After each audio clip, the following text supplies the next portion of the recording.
नहीं। अच्छा चलें, रिकॉर्डिंग मैंने स्टार्ट कर दी है।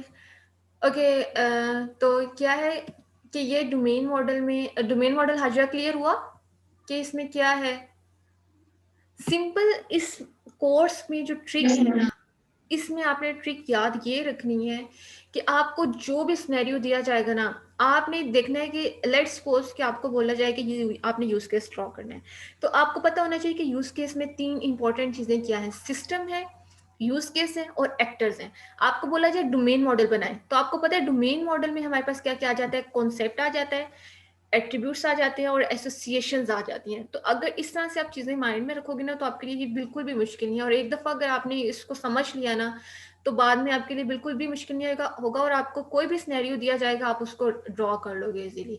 और बेस्ट ये है कि साथ के साथ मैंने आपके साथ पास्ट पेपर्स भी शेयर किए हुए हैं, और नेट से कुछ उठाओ, वहाँ से सिनेरियोज उठाओ, वहाँ पे मिल जाता है कि डोमेन मॉडल का सिनेरियो लिखो तो आपको लिखा हुआ जाता है। और उसकी ना घर में रोज़ कोशिश करो कि एक डायग्राम की प्रैक्टिस कर लो। आपका मैक्सिमम जो है ना, उस पर आधा घंटा लग जाएगा या घंटा लग जाएगा, लेकिन ये है कि उससे आपकी जो तैयारी है ना वो अच्छी हो जाएगी। मिस इसमें जो एट्रीब्यूट्स होते हैं वो कॉन्सेप्ट्स के साथ लिंक्ड होते हैं ना, एग्जैक्टली तो exactly. यहाँ यहाँ पर जो आइटम आ रहा है, आइटम के लिए जो यहाँ पे लिंक्ड में एट्रीब्यूट्स नहीं है, एट्रीब्यूट था। नहीं जरूरी नहीं है कि हर एक में एट्रीब्यूट्स आएंगे।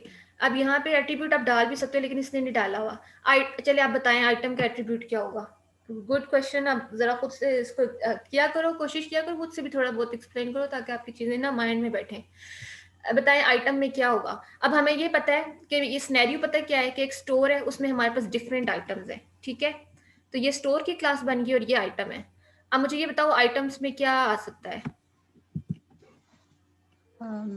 कुछ भी आ सकता है, ग्लॉसरी की चीजें आ सकती हैं। एग्जैक्टली कोई भी प्रोडक्ट का नेम आ सकता है, नेम आ सकता है ना।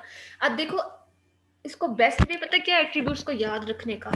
आप कॉन्सेप्ट क्लास का नेम ले लो खुद का, ठीक है। जैसे आप हो, आप मैमूना हो, आपका नेम उसमें क्या आ जाएगा, एट्रीब्यूट आ जाएगा। नेम में क्या आ जाएगा अंदर, आपका अपना नेम लाइक मैमूना। और उसके बाद आप कोई भी अपनी क्वालिटी ले लो, कलर ले लो, उसके अंदर कलर आ जाएगा, ठीक है। तो इस तरह से आप इनको याद रख सकते हो कि कॉन्सेप्ट ने हमारे पास लाइक हम लोग आइटम है, तो आइटम से रिलेटेड हमारे पास एट्रीब्यूट्स आएंगे। अब आइटम का कलर भी आ सकता है, आइटम का साइज भी आ सकता है, आइटम का नेम भी आ सकता है। क्लियर हुआ। मतलब कि मिस इसके अंदर दो ही कॉन्सेप्ट यूज हो रहे हैं, एट्रीब्यूट्स भी चेंज चेंज यूज हो रहे हैं। एग्जैक्टली मुझे ये था कि यहाँ पे कंसेप्ट के तौर पे आइटम यूज हो रहा है और एट्रीब्यूट्स के तौर पे स्टोर यूज हो रहा है, तो वो नहीं नहीं नहीं कंफ्यूजन हो नहीं, रही थी। हाँ डोमेन मॉडल जो है ना, बेसिकली देखें, डोमेन मॉडल में उसने 3 चीजें बोली हैं। ये क्लास है या ये कॉन्सेप्ट आप ले लो, ठीक है। ये एक बॉक्स बना हुआ है, ये डोमेन मॉडल की क्या है, रिप्रेजेंटेशन है। यहाँ पे आगे तो ये यहाँ यहाँ पे पे रिलेशनशिप तो कुछ नहीं ना आ रहा। रिलेशनशिप रिलेशनशिप ये रिलेशनशिप, ये 1 to किसका रिलेशन है, मैनी का। 1 to 1। This is the association, this is the relationship, and this is the name of the relationship. Clear हुआ। ये हमारे पास क्या है, एक कॉन्सेप्ट है, ठीक है, ये क्लास है। यहाँ पे क्या आएंगे, एसोसिएशन बिटवीन टू क्लासेस है, या association exactly between association classes. Between 2 classes. Relationship हमेशा 2 क्लासेस के दरमियान में होता है ना। लाइक मेरा आपके साथ रिलेशन है, मेरा खुद के साथ तो कोई रिलेशन नहीं हो सकता ना, मेरा आपके साथ टीचर और स्टूडेंट का रिलेशन है। तो रिलेशन हमेशा 2 चीज़ों के दरमियान में होता है या 2 से 3 चीज़ों के दरमियान में होता है। तो ये क्या है कि रिलेशन खुद के साथ नहीं है, रिलेशन 2 क्लासेस के दरमियान में है। ये association between concepts. Clear. Yes ma'am. Good. Ma'am चलें, अगर एट्रीब्यूट शो करने हैं तो वो कहाँ पे करेंगे हम? ये दीज आर द एट्रीब्यूट्स। देखो मैं ना आपको ड्रॉ करके बताती हूँ को जरा। जी, जब भी डोमेन मॉडल आए, डोमेन मॉडल की शक्ल है ये वाली, ठीक है। ये ऐसे बॉक्स बनाना है, और हमने क्या चीजें देखी हैं उसमें, कॉन्सेप्ट आएगा और एट्रीब्यूट्स आएंगे। तो ये जो हमारे पास है ना, ये साथ साथ बेशक नोट कर लो, दिस इज द कॉन्सेप्ट, और यहाँ पे क्या आएगा, एट्रीब्यूट्स। गुड, यहाँ पे क्या आ जाएगा, एट्रीब्यूट्स। एट्रीब्यूट्स। दो चीजें हो गई, अब तीसरी चीज क्या थी? रिलेशनशिप। रिलेशनशिप, ठीक है। अब रिलेशनशिप बनाना है, ये देखो, तो ये क्या बन गया? रिलेशन। रिलेशन लिंक्स से ही बनता है ना, लाइन से ही हम लोग ऐसे ही ड्रॉ करते हैं ना रिलेशन को, ठीक है। तो ये क्या है? हाँ जी। ये हमारे पास ये जो चीज बन रही है ना, ये वाली, ये हमारे पास डोमेन मॉडल बन चुका है। एक डोमेन मॉडल जो है वो हमने शो कर दिया, उसमें हमारे पास कॉन्सेप्ट भी आ गया, और वो क्या है? आइटम। एट्रीब्यूट्स भी आ गए। एट्रीब्यूट्स जैसे हम लोग ने देखा, प्रोडक्ट्स, कोई भी प्रोडक्ट ले लो, उसका नेम ले लो, उसका कलर ले लो, तो वो क्या होगी? आइटम, ठीक है। And then this is the relation. Clear?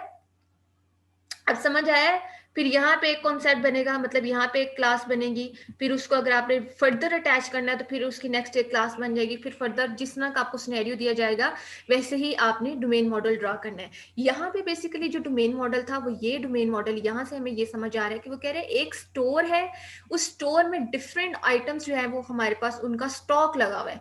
एक स्टोर है, उसमें डिफरेंट आइटम्स जो है उनका स्टॉक है, ठीक है। और स्टोर में उसने एट्रीब्यूट्स दे दिया एड्रेस, नेम। एड्रेस मतलब जैसे आपसे सीएमई का एड्रेस, यहाँ पे सीएमई अगर ले लो तो उसका एड्रेस आ जाएगा, मतलब नेम, एड्रेस नेम के मतलब क्या एड्रेस है वो डाल सकते हो। लेकिन यहाँ पे क्या है कि हम लोगों ने देखा कि domain model just this is a conceptual class. तो ऐसा नहीं है कि हम लोग यहाँ पे एड्रेस नेम के आगे एड्रेस भी लिखेंगे, हम लोगों ने सिर्फ उसका एट्रीब्यूट बताना है, सिर्फ उसका कॉन्सेप्ट बताना है कि भाई ये चीज है, दिस इज द कॉन्सेप्ट, उसका क्या है कि ये एड्रेस नेम आ जाएगा। क्लियर हुआ? अब कोई कंफ्यूजन है? No miss. क्लियर है ना? गुड। चलिए हम लोग नेक्स्ट मूव करते हैं आगे। जब बढ़ेंगे तो आपको मजीद जो है ना वो चीजें क्लियर हो जाएंगी। इसको मैं रेज कर दूं।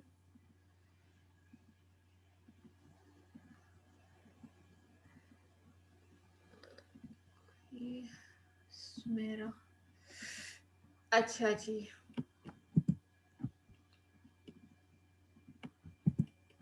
अब यहाँ पे देखो, अब वो क्या कह रहे हैं कि domain model is not a software artifact. Artifact क्या होता है?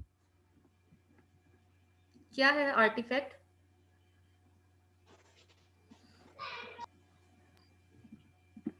यहाँ पे वो बात कर रहे हैं a domain model is not a software artifact. Software artifact हमें पता है कि सॉफ्टवेयर आर्टिफैक्ट होता है डिजाइन। कोई डिजाइन हो सकता है, कोई पीस ऑफ कोड हो सकता है, कोई पीस ऑफ डॉक्यूमेंट हो सकता है। लेकिन यहाँ पे आप देखो वो क्या बात कर रहे हैं, a domain model is not a software artifact. हम लोग ने देखा डोमेन मॉडल क्या है कि जस्ट एक कॉन्सेप्चुअल क्लास है, जस्ट हम लोग एक कॉन्सेप्ट देते हैं। अब जो बात मैं आपको पीछे बता रही थी, एक मिनट, अब मैं जो आपको बात पीछे बता रही थी कि यहाँ पे हम लोगों ने क्लास का नेम डाल लिया, डेट डाली, टाइम डाल लिया, लेकिन आगे हम लोग ने डेट और टाइम लिखना नहीं है क्योंकि this is just a concept. अब यहाँ पे सॉफ्टवेयर आर्टिफैक्ट में क्या है कि सेल्स डेटाबेस, डेटाबेस में अब हमें पता है कि हम लोग डाटा को स्टोर करते हैं, तो यहाँ पे क्या आ जाएगा? सेल आ जाएगा। डेट के आगे डेट मेंशन कर देंगे, टाइम के आगे टाइम मेंशन कर देंगे, और प्रिंट का हम लोग क्या लगा देंगे? मेथड लगा देंगे। और ये हमारे पास क्या है? मेथड है, ठीक है। तो इस ये जो क्लास डायग्राम होती है ना उसमें तीन चीजें आती हैं, ये डिफरेंट है, इसको अब कंफ्यूज नहीं होना इसको लेके कि जस्ट वो एग्जांपल दे रहा है, वो बता रहा है कि डोमेन मॉडल जो है वो सॉफ्टवेयर आर्टिफैक्ट नहीं है, वो हमारे पास एक कॉन्सेप्चुअल क्लास है जिसमें जस्ट हम लोग क्लास का नेम लेते हैं, एट्रीब्यूट्स लेते हैं। और सॉफ्टवेयर आर्टिफैक्ट्स में क्या होता है कि कोई भी पीस ऑफ कोड, कोई भी पीस ऑफ डिजाइन होता है तो उसमें हम लोग क्या करते हैं कि डाटा को यहाँ पे जैसे वो डाटा स्टोर कर रहा है, तो मतलब वो डेटाबेस की एग्जांपल ले रहा है कि सॉफ्टवेयर आर्टिफैक्ट में हमारे पास कोई डेटाबेस की क्लास आ सकती है, तो उसमें उसका नेम ले दिया, एट्रीब्यूट्स ले लिया, और प्रिंट का मेथड उसने शो करा दिया, ठीक है। जहां पे कुछ भी समझना आए बता दीजिएगा उसको हम। जी जी जी जी बोले। मैम जो लिखा हुआ कंसेप्चुअल क्लास, हाँ वो हाँ हमारे पास domain model. Exactly. Domain model क्या है? हम लोग ने क्या पढ़ा है? Domain model is a conceptual class. ये डोमेन मॉडल है, ये सॉफ्टवेयर आर्टिफैक्ट है। क्लियर हुआ? Yes ma'am. ठीक है, तो ये हमारे पास याद रखना है कि डोमेन मॉडल क्या है? Conceptual class. जैसे ये पीछे देखे ना, कॉन्सेप्चुअल क्लासेस, ये क्या है? डोमेन मॉडल हमारे पास क्या है? कॉन्सेप्चुअल क्लासेस है। ओके, देन हम लोगों को यहाँ पे वो कह रहे हैं कि हम लोग कॉन्सेप्चुअल क्लासेस को आइडेंटिफाई किस तरह से करते हैं, बाय द नाउन फ्रेज। कि हमें कैसे पता चलता है कि एक सिनेरियो है, उसमें से हम लोगों ने कॉन्सेप्चुअल क्लासेस को कैसे आइडेंटिफाई करना है। वैसे तो हमें सिनेरियो देख के भी समझ आ जाती है कि जैसे स्टोर एक कॉन्सेप्चुअल क्लास हो सकती है, एक आइटम कॉन्सेप्चुअल क्लास हो सकती है। तो यहाँ पे वो क्या कह रहे हैं कि आप कैसे आइडेंटिफाई कर सकते हो, जैसे हम लोगों ने यूज केस में पढ़ा था ना कि यूज केस को हम लोग बाय नाउन जो है वो आइडेंटिफाई कर सकते हैं, और वो कोई सेंटेंस नहीं होता या कोई फ्रेज नहीं होता, मतलब कोई बड़े बड़े सेंटेंसेस आप उसमें नहीं लिखते। तो यहाँ पे क्या है कि आप किस तरह से कॉन्सेप्चुअल क्लासेस को आइडेंटिफाई कर रहे हो through nouns and noun phrase, कि मतलब जो टेक्स्ट आपको दिया गया है उसमें से आपको लगता है कि जो नाउन्स हैं वो हमारे पास क्या होंगी, कॉन्सेप्चुअल क्लासेस होंगी। और नेक्स्ट वो कह रहा है कि जहाँ जैसे हम लोगों ने यहाँ पर रिलेशनशिप में देखा था ना कि आप अगर यूज केस को यूज करो तो उससे आपके लिए इजी हो जाएगा कि आप डोमेन मॉडल को बनाओ, उसमें आप क्लासेस, एट्रीब्यूट, एसोसिएशन जो है वो इजीली आइडेंटिफाई कर सकते हो। तो यहाँ पे वो बात कर रहा है कि जब आप फुली ड्रेस यूज केस बना लेते हो तो वो एक आपके लिए एक अच्छी डिस्क्रिप्शन होती है, एक अच्छा एनालिसिस होता है जिसके थ्रू आप एक अच्छा डोमेन मॉडल बना लेते हो। तो ये हमारे पास कोई स्ट्रिक्टली या मैकेनिकल प्रोसेस नहीं है, मतलब ऐसा नहीं है कि आप उसमें डबल मीनिंग वर्ड्स नहीं डाल सकते या कोई डिफरेंट फ्रेजेस नहीं डाल सकते जिनके सेम मीनिंग्स आ रहे हो, क्योंकि because this is just a concept. Just हम लोग अपने कस्टमर को, जस्ट हम लोग अपने यूजर को ये बता रहे होते हैं कि ये प्रोजेक्ट है, इसको आपने इस तरह से यूज करना है। जैसे अगर आप लेट्स सपोज कोई भी एग्जांपल ले लो, किसी भी प्रोजेक्ट की एग्जांपल ले लो, तो जस्ट उसमें आप हम लोग जैसे एक पॉइंट ऑफ व्यू दे रहे होते हैं, जस्ट एक सिनेरियो बता रहे होते हैं, तो इसके थ्रू हम लोग जो है जस्ट अपने कस्टमर को वो बताते हैं। इसके बाद हमारे पास क्या आ जाता है कि that what are the steps to create a domain model. अगर ये चीज आप माइंड में रखोगे तो आपके लिए बिल्कुल भी मुश्किल नहीं होगी कि किस तरह से हम लोगों ने डोमेन मॉडल को क्रिएट करना है। सबसे पहले वो क्या कह रहे हैं, सबसे पहले हम लोग ने देखा कि 3 चीजें थी। सबसे पहले आप क्या करो, कॉन्सेप्चुअल क्लास को आइडेंटिफाई कर लो, देन उसके बाद डोमेन मॉडल ड्रॉ करो। डोमेन मॉडल वो जो मैंने आपको ड्रॉ करके बताया, एक बॉक्स और उसके साथ लाइन ड्रॉ करके दी। देन उसके बाद आप क्या करो, एसोसिएशंस ऐड कर लो। एसोसिएशन मींस कि उनका रिलेशनशिप डिफाइन करो। एंड देन उसके बाद क्या है, जो एट्रीब्यूट्स हैं, और एट्रीब्यूट्स सिर्फ उस इंफॉर्मेशन की डालनी है जिसके लिए आपको लगता है कि ये जरूरी है। ऐसा नहीं है कि फजूल में आप एट्रीब्यूट्स डालते जाओ, जैसे उधर हम लोगों ने देखा था कि आइटम के एट्रीब्यूट्स नहीं डाले हुए थे यहाँ पे, क्योंकि यहाँ तो आइटम के एट्रीब्यूट्स नहीं थे, क्योंकि ये हमें शो कर रहा था कि एक स्टोर है, उसमें डिफरेंट आइटम्स जो है वो उनका स्टॉक लगा हुआ है, उसमें क्या प्रोडक्ट है, क्या कलर, वो आपको बताने की जरूरत नहीं है। ठीक है, तो यहाँ पे वो ये कह रहे हैं कि मतलब आप जो है एट्रीब्यूट्स हैं, अगर उनकी इन्फॉर्मेशन देना जो है वो जरूरी है, देन आप दो, अदरवाइज वो जरूरी नहीं होता कि आपने एट्रीब्यूट्स की इन्फॉर्मेशन डालनी ही डालनी है। तो हमारे पास डिफरेंट स्टेप्स हैं। सबसे पहले आप क्या करो, कॉन्सेप्चुअल क्लासेस को आइडेंटिफाई करो, देन डोमेन मॉडल ड्रॉ कर लो, उनका एसोसिएशंस ऐड करो, एंड देन उनके एट्रीब्यूट्स। तो 3 से 4 हमारे पास सिंपल स्टेप्स आ जाते हैं, ये आप लोगों ने माइंड में रखने हैं। उसके बाद हमें क्या कह रहे हैं, add the map maker strategy. ये बेसिकली ऐसी स्ट्रैटेजी है, ये जी एसोसिएशन जो है हमारे पास रिलेशनशिप होगा, रिलेशनशिप एग्जैक्टली। एसोसिएशंस क्या होते हैं, हमारे रिलेशनशिप। पास एग्जैक्टली रिलेशनशिप है कौन कौन। ये यहाँ पे था ना, ये ये क्या है, 1 to many का रिलेशन बना रहा है, और ये क्या है, रिलेशन का नेम है। समझ आ गई है। जैसे जी। हम लोग जो है ना, चले इसकी ना एक और एग्जांपल लेते हैं। टेक्स्ट में डालती हूँ, यहाँ पे मैं डालती हूँ टीचर, टीचर का क्लास बना दिया, और यहाँ पे मैं डाल देती हूँ क्लास, सॉरी स्टूडेंट्स कर देती हूँ। ठीक है, अब एक टीचर है और स्टूडेंट्स डिफरेंट हो सकते हैं ना, जरूरी तो नहीं है कि एक टीचर एक स्टूडेंट को ही आप पढ़ाए। तो यहाँ पे जो मैं रिलेशन बताऊंगी ना, मेरा आपके साथ क्या रिलेशन है, टीच करने का है। ठीक है, मैं आपको पढ़ा रही हूँ कि एक टीचर टीच कर रहा है मैनी स्टूडेंट्स को। यहाँ पे ये भी आ सकता है, और यहाँ पे जो है वो 1 का रिलेशन भी बन सकता है कि लेट्स सपोज कि एक क्लास में एक ही स्टूडेंट है, तो एक टीचर टीच कर रहा है एक स्टूडेंट को, और एक टीचर टीच कर रहा है मैनी स्टूडेंट्स को। अब क्लियर हुआ? Yes ma'am. इसको मैं रेज कर दूं।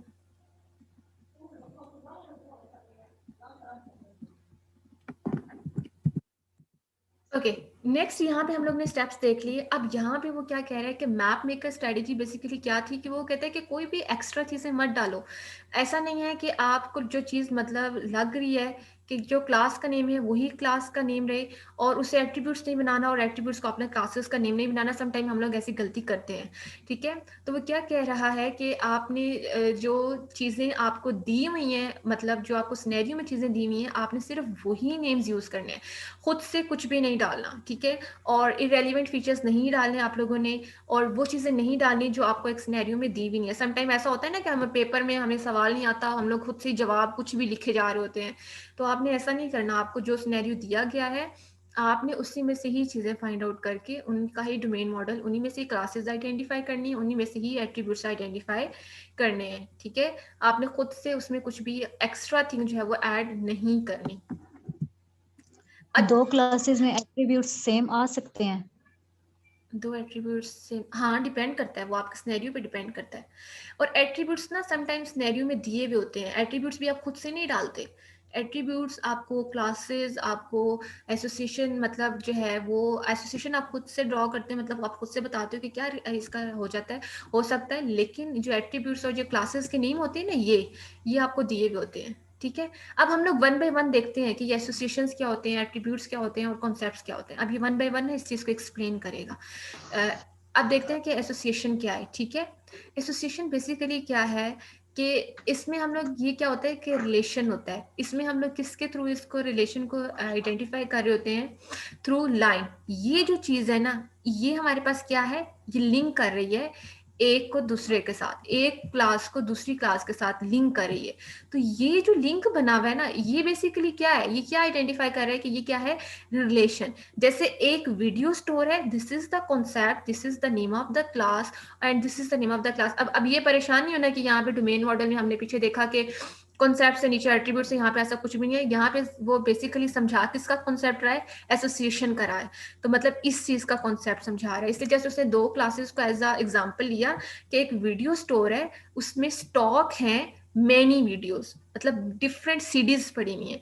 कि एक जैसे एक आप ले लो, आप लेट्स सपोज यूमार्ट ले लो, यूमार्ट में स्टॉक है डिफरेंट आइटम्स, मतलब यहाँ पे आइटम्स ले लो कि एक यूमार्ट में स्टॉक है मैनी आइटम्स। ये हम लोग आगे देखते हैं, ये वन टू मैनी का रिलेशन, ये किस तरह से हम लोग इसको रीड करते हैं, किस तरह से हम लोग इसको बताते हैं।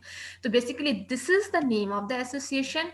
और ये हम लोग मल्टीप्लिसिटी होता है, ये होता है मल्टीपल, कि मतलब एक वीडियो स्टोर में स्टॉक है मैनी वीडियोस के, वन टू मैनी का रिलेशन बन रहा है यहाँ पे। अब यहाँ पे देखेंगे, हमें यहाँ पे बताएगा कि यूएमएल मल्टीप्लिसिटी ये बेसिकली क्या है। ये जब ये चीज आ जाएगी, इसका मतलब है वन टू मैनी का रिलेशन है, या वन टू मोर का रिलेशन है, या फिर जीरो टू मोर का रिलेशन है, ठीक है। जब कुछ नहीं होता, हमें पता होता है वहां जीरो होता है या फिर वन होता है। यहाँ पे देन अब ये क्या है, this is one, one or more, ठीक है। ये 1 to 40 का रिलेशन है, 1 to 40 जितने भी नंबर्स आ रहे हैं उनका उतना रिलेशन है। मतलब उसमें 40 आइटम्स हो सकते हैं, 32 आइटम्स हो सकते हैं, 30 आइटम्स हो सकते हैं। अब ये क्या है, 5 मीन्स कि एग्जैक्टली एक स्टोर में एग्जैक्टली 5 आइटम्स है। अगर ऐसे लिखा हुआ है 358, तो इट्स मीन कि एक स्टोर में एग्जैक्टली 3, 5 या 8 आइटम्स है। यहाँ पे आप देखें, एक कस्टमर है। अच्छा, इसको रीड करें, कैसे रीड करेंगे, ये एसोसिएशन का रिलेशनशिप, जैसे इसको रीड करके मुझे बताएं, ये क्या है।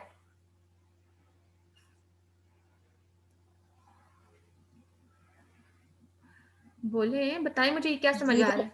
हाँ, 0 or 1 customer to many videos? Exactly नहीं। वो कह रहे हैं जीरो कस्टमर भी हो सकता है जो रेंट पे ले रहा है मैनी वीडियोस, या एक कस्टमर भी, मतलब 0 to 1 के दरमियान में, कि एक कस्टमर जो है वो रेंट पे ले सकता है मैनी वीडियोस। लिखा हुआ 0 to 1 है, ठीक है, कि वो कह रहे हैं कि एक कस्टमर रेंट पे ले सकता है मैनी वीडियोस। क्लियर।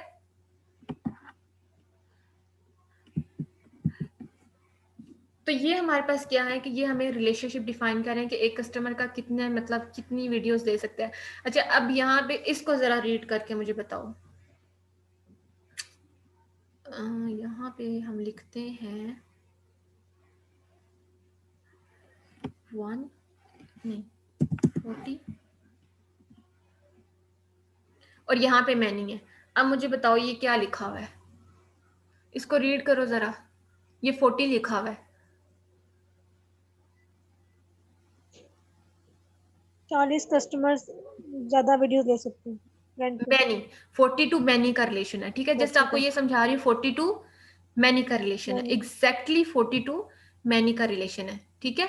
जैसे यहाँ पे था ना एग्जैक्टली 5 और एग्जैक्टली 3, 5 और 8। ओके अच्छा, अब यहाँ पे हमारे पास क्या आ रहा है, इसको हम लोग देखते हैं।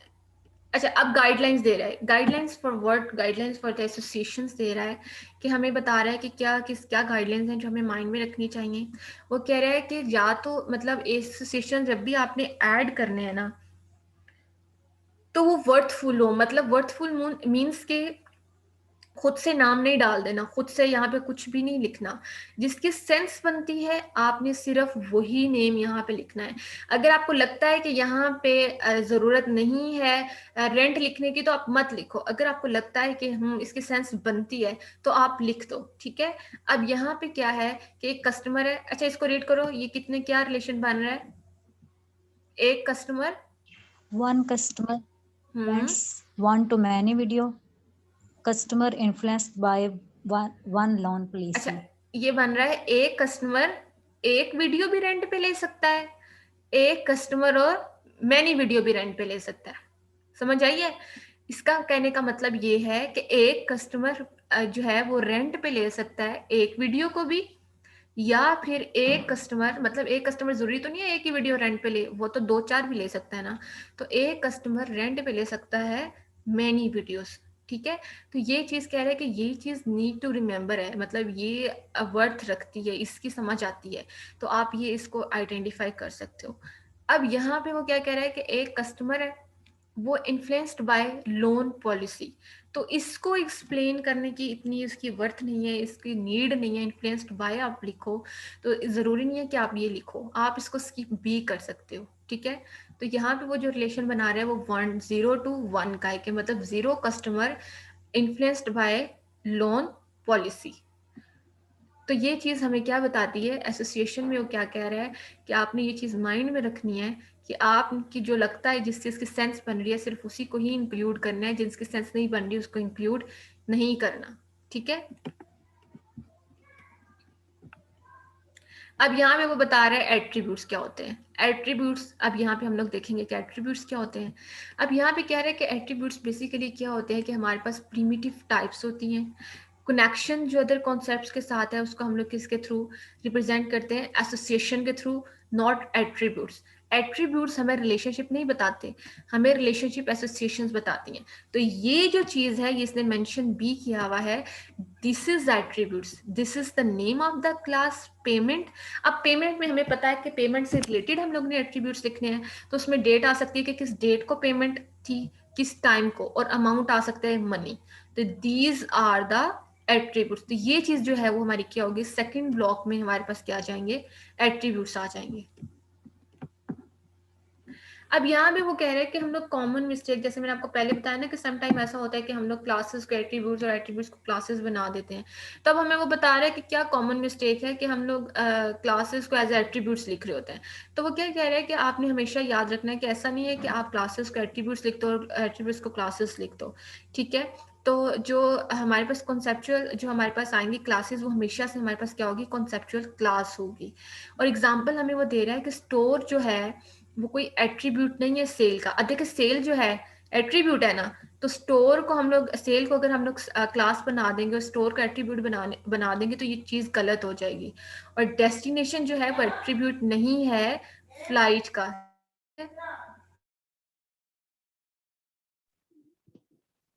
यहाँ पे वो हमें एग्जांपल दे रहे हैं कि स्टोर जो है this is not the attribute of the sale and destination is not the attribute of the flight.